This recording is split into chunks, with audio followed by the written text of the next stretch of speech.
मोल जिंदगी के संगवारी तय जाने रहबे वो,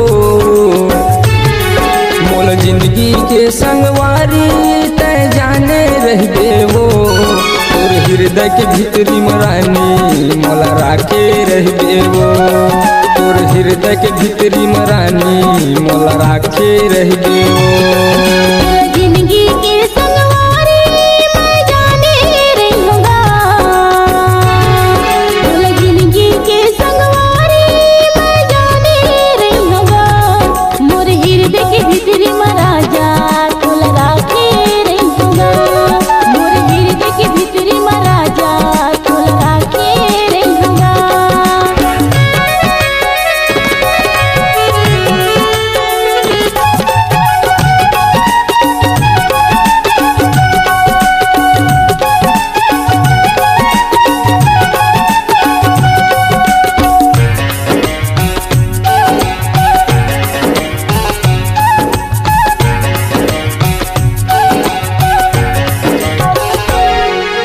बांधे रहबे मोर मायाला जिंदगी भर तोर साथ है, जन्म जन्म के तय संगवारी हमर माया के बात है।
दुख सुख ला बांट लेबो माया के पुरिया बसाबो ना, जिंदगी के रे नहीं है ठिकाना माटी माँ मिल जाबो ना।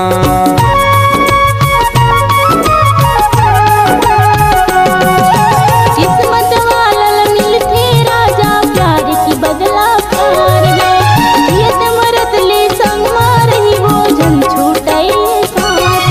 तोला दिल के छै हम राजा बैठाए रहूंगा, तोला दिल के छै हम राजा बैठाए रहूंगा। मोर दिल के भीतरी महाराजा तोला राखे रहूंगा, मोर दिल के भीतरी महाराजा तोला राखे रहूंगा। मोल जिंदगी के संगवारी तय जाने रहबे वो, तोला जिंदगी के संगवारी मैं माने रहूंगा। तोर हृदय के भीतरी मरानी मोला राखे रहबे वो, मोर हृदय के भीतरी महाराजा तोला राखे रहूंगा। तोर हृदय के भीतरी मरानी